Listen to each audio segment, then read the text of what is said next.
Hello दोस्तों, आइए आज आपको लेकर चलते हैं रोड ट्रिप पर ढाका टू चिटागोंग। ढाका आप जैसा कि सब लोग जानते ही होंगे, बांग्लादेश की कैपिटल है ढाका।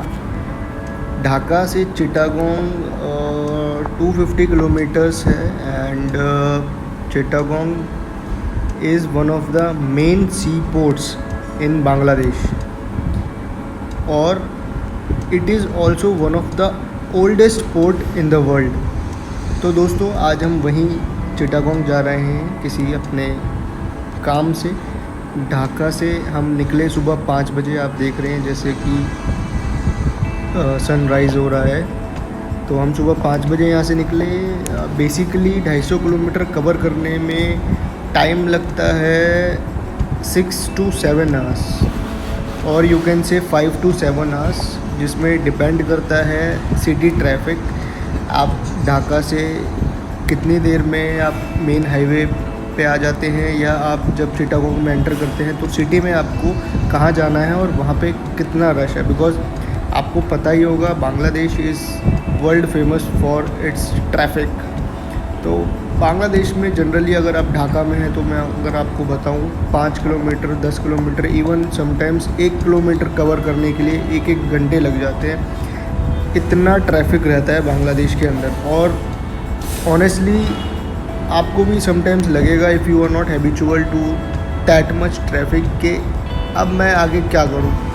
आप फ्रस्ट्रेट हो जाएंगे और आप कहेंगे अपने ड्राइवर को कि मुझे वापस ले चलो, या आप यू वोंट बिलीव के इतना ट्रैफिक जस्ट कोई गाड़ियाँ मूव ही नहीं होती हैं, इतना ट्रैफिक है यहाँ पे। बट इट्स नॉट ऑलवेज वो लाइक बांग्लादेश में जो वीकली ऑफ है वो फ्राइडे होता है, कुछ फैक्ट्रीज़ में, कुछ जगहों पे सैटरडे होता है। तो जनरली क्या होता है, जो थर्सडे है, थर्सडे को लोग बाग अपने गांव जाते हैं, अपने घर जाते हैं। तो जनरली थर्सडे इवनिंग्स में आपको बहुत ज़्यादा रश देखने को मिलेगा। आपको 2-3 बजे के बाद से आप रोड पर देखेंगे सिटीज़ में फ्लडेड विद कार्स। और मैं आपको एक और चीज़ बताना चाहूँगा, बांग्लादेश में लोगों की ड्राइविंग इज़ टू डेंजरस। आप चाहे रिक्शे वाले की ड्राइविंग कह लीजिए, चाहे कार, चाहे मोटरसाइकिल, चाहे ट्रक ड्राइवर्स और बस ड्राइवर्स की तो आप पूछिए मत। इतने गंदे तरीके से ड्राइविंग करते हैं, they don't see at all के सामने कोई है या नहीं है। They just rush to their destination और लोगों को बिठाने की, बिकॉज बसेस प्राइवेट हैं ज़्यादातर। तो प्राइवेट बसों का आपको पता ही है, जितनी ज़्यादा से ज़्यादा सवारियाँ बिठाएंगे उतनी ज़्यादा से ज़्यादा उनको बेनिफिट होगा। इतना रैश ड्राइविंग है यहाँ पे। और मैं आपको एक और इंटरेस्टिंग चीज़ बताता हूँ, यहाँ पे जनरली क्या है, अगर आपको कहीं जाने के लिए जल्दी होगी ना, तो आप विश्वास मानिए आपसे ज़्यादा जल्दी आपके ड्राइवर को, बस ड्राइवर को, कार ड्राइवर को या ऊबर मोटरसाइकिल ड्राइवर को आपसे ज़्यादा जल्दी है। आप गाड़ी में बैठेंगे, आपको कहने की ज़रूरत नहीं है कि सर मुझे एयरपोर्ट फ़्लाइट कैच करनी है, मुझे प्लीज़ 10 मिनट में पहुँचा दो। आपका ड्राइवर आपके बिना कुछ बोले ही आपको 8 मिनट में, 20 मिनट में, आधे घंटे में, जो भी आपका डेस्टिनेशन का टाइम लगने वाला है, उसको जितना कम से कम टाइम में हो सकेगा वो खुद आपको कवर करके वहाँ पे ड्रॉप कर देगा। इतनी लोगों को जल्दी है, हर चीज़ की जल्दी है। रिक्शा ड्राइवर सामने, इधर, राइट, लेफ़्ट कुछ नहीं देखा, उन्होंने बस क्या करना है, अपना हाथ किया, दिखाया और बस रिक्शे को घुसा दिया।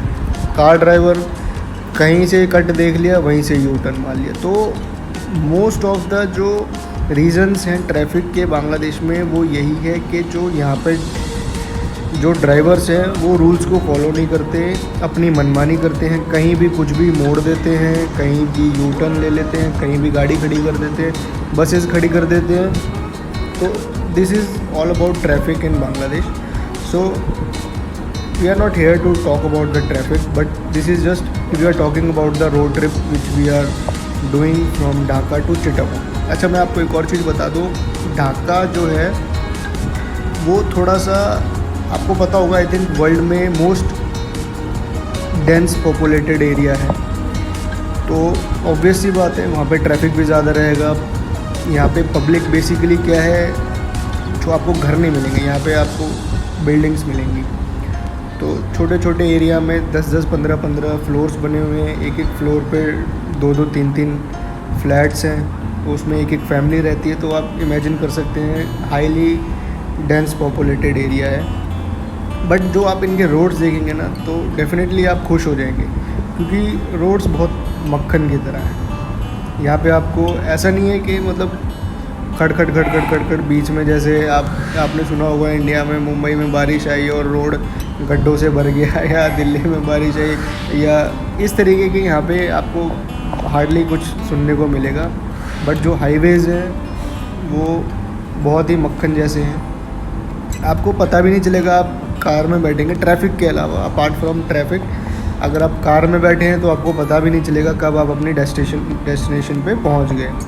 उसके अलावा आप ये जो चिट्टागोंग जाते हैं, ये बीच में हिल स्टेशन, बेसिकली वो थोड़ा सा माउंटेन्स वगैरह रेंज आ जाती है। एंड हमारा जो इंडिया का अगरतला है, उसके बॉर्डर से होते हुए जाते हैं। मैं अभी आपको दिखाऊंगा आगे जाके। बेसिकली क्या है, हमारे जो इंडियन बॉर्डर बहुत ही करीब है वहाँ से, और वहाँ से हम क्रॉस करते हुए आगे चिट्टागोंग जाते हैं कुमिला से होते हुए। तो अच्छा 5-6 घंटे का सफ़र है, तो डेफिनेटली आपको भूख प्यास भी लगेगी। ब्रेकफास्ट आप कितना भी हैवी करके निकल जाएँ, फिर भी आपको रास्ते में कुछ ना कुछ खाने का मन करेगा। तो डेफिनेटली हमें भी रास्ते में भूख लगी, तो हमने आई थिंक 8 या 9 बजे के आसपास हमारे ड्राइवर को बोला कि यार कुछ भी आगे अगर आपको अच्छा सा रेस्टोरेंट दिखता है तो आप वहाँ पे रोकिए, हम ब्रेकफास्ट कुछ कर लेंगे हल्का फुल्का जो भी है, बिकॉज़ लॉन्ग ट्रिप है, हैवी खा नहीं सकते ज़्यादा, पेट ख़राब हो जाएगा, गैस बन जाएगी, वॉमिट करना पड़ेगा। तो इट्स बेटर कि आप अच्छे से रेस्टोरेंट में थोड़ी देर रुकिए, 10-15 मिनट हम भी रेस्ट करेंगे, कुछ खाना पीना होगा तो खाएंगे पिएंगे, और फिर उसके बाद अपनी जर्नी को आगे करेंगे स्टार्ट। तो हमें ढाका से चिट्टागोंग पहुंचने में, मैं आपको ऑनेस्टली बताऊं, बिकॉज़ ढाका से तो हम निकल गए थे सिटी से जल्दी, ज़्यादा ट्रैफिक भी नहीं मिला। रास्ते में बहुत सारे ट्रक्स आपको चलते हुए मिलेंगे, हैवी ट्रक्स हैं, तो आपको देख के ही ओवरटेक वगैरह करना पड़ेगा ऑनेस्टली यहाँ पे। और बहुत थोड़े थोड़े गैप पे बहुत सारे ट्रक्स हैं, तो आपकी थोड़ी सी स्पीड जो है वो चलने की वो ऑटोमेटिकली कम हो जाती है, बिकॉज़ उनको क्रॉस कर पाना इतना इजी नहीं है। और रोड्स पे साइड अगर आपको सामने हैवी ड्राइवर दे दे तो वो you are the lucky one. तो जैसे मैं आपको बता रहा था, ये देखिए, ये मैप में ये जो आपको बॉर्डर दिखाई दे रहा है, ये इंडिया का बॉर्डर है। ये रेस्टोरेंट पे हमारे ड्राइवर ने गाड़ी रोकी और हमने जो है यहाँ पे थोड़ा रेस्ट किया। आप देख रहे हैं ये रेस्टोरेंट है, तो रेस्टोरेंट ठीक था, अच्छा रेस्टोरेंट था, बाहर से लोकेशन अच्छी थी। उसके बाद बिकॉज़ हम मॉर्निंग में बहुत जल्दी गए थे तो रेस्टोरेंट बिल्कुल खाली था, तो ऑब्वियसली हमें यहाँ कोई मिला नहीं, बस हम लोग थे और 2 लोग और बैठे हुए थे, उसके अलावा कोई नहीं था। फिर हमने थोड़ा बहुत स्नैक्स वगैरह, चाय वगैरह पी और फिर आगे निकल गए। बाकी जब आप जाएंगे रास्ते में तो आप देखेंगे जो सीनिक व्यू है वो इतना अच्छा है, मतलब पूरा का पूरा आपको दोनों साइड खेत मिलेंगे। चावल की खेती यहाँ पे बहुत होती है, आपको पता ही है, हमारे जैसे वेस्ट बंगाल में है, हमारे या फिर बिहार में है। चावल की यहाँ पे अच्छी खेती है, बहुत खेती होती है, बिकॉज़ बारिश भी अच्छी होती है यहाँ पे। ऐसे नहीं, पानी की भी कोई इतनी ज़्यादा मेरे को नहीं लगता कमी है। आगे आने वाले टाइम में तो सब जगह कमी होने वाली है, बट एट द मोमेंट अभी सब कुछ ठीक है। अच्छी ग्रीनरी है यहाँ पे। मछली बहुत लोग पालते हैं क्योंकि बिकॉज़ बंगाली कल्चर है, तो यहाँ पे मछलियाँ बहुत लोग पालते हैं। बाकी जहाँ हम जा रहे हैं चिट्टागोंग तो बेसिकली समुद्री एरिया है, तो वहाँ पे तो definitely one of the biggest sea port है, जहाँ से मैक्सिमम जो है इंपोर्ट एक्सपोर्ट होता है बांग्लादेश का पूरे वर्ल्ड में। तो वहाँ पे जो है आपको, अगर आप रेस्टोरेंट्स में जाएंगे तो आप सी फूड की डिमांड करेंगे तो ऐसा नहीं है, वो मना कर देंगे। आपको जो भी तरह की फ़िश खानी है, हर तरह की आपको फ़िश अवेलेबल मिलेगी। उसके बाद आपको क्रैब खाना है तो क्रैब मिलेगा, या फिर आपको कोई और चीज़ अगर खानी है तो सी फूड से रिलेटेड, तो आपको ईल मछली वगैरह, जो भी, मुझे इतना नहीं पता सी फूड में, प्रॉन्स वगैरह हो गए, तो आपको सब कुछ मिलेगा। आप बैठिए, आप एंजॉय करिए सी फूड को, नेचर को एंजॉय करिए। नेचर यहाँ पे बेसिकली बहुत अच्छा नेचर है, ग्रीनरी है चारों तरफ। ये देखिए, हम जैसे जैसे आगे बढ़ रहे हैं ये पहाड़ आने शुरू हो गए हैं रास्ते में। तो चिटागोंग भी एक पहाड़ के ऊपर ही है, तो वहाँ के रोड्स भी अप डाउन इस तरीके से है। बाकी अच्छा एरिया है, ढाका से मुझे बेटर लगा।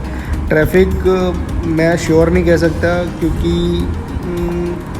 ढाका के कंपैरिजन में मुझे कम मिला। मे भी हो सकता है हम जिस टाइम गए थे उस टाइम वहाँ पे उतना ट्रैफिक नहीं होगा, या हम दिन के टाइम जल्दी चले गए थे तो हमें ट्रैफिक नहीं मिला। तो मे बी हमारा जो पॉइंट ऑफ व्यू है उसमें थोड़ा सा हम बेटर कहने की कोशिश कर रहे हैं, बट वो डेफिनेटली बेटर भी था कई महीने में। और मैं आपको बता दूं थोड़ा सा क्या है वहाँ पे, जो लोगों की अंडरस्टैंडिंग थी, या जो लोग बाग, या आप देखेंगे ना, यहाँ पे लोग बाग इतनी जल्दी में नहीं थे जिस तरीके से ढाका में रहते हैं। यहाँ देखिए, रोड देखिए इतना खाली। अगर आप इसी जगह इसी टाइम अगर ढाका में होंगे ना, तो आपको इस तरीके से खाली रोड नहीं मिलेंगे। हाँ, साइड में गाड़ियाँ खड़ी हैं, ट्रैफिक, बट वो ट्रैफिक को बिल्कुल नहीं रोक रही है। ये लोकल चिटागोंग है, हम चिटागोंग पहुँच चुके हैं। ये हम जहाँ हमें जाना है हम वहाँ एंटर करेंगे अब।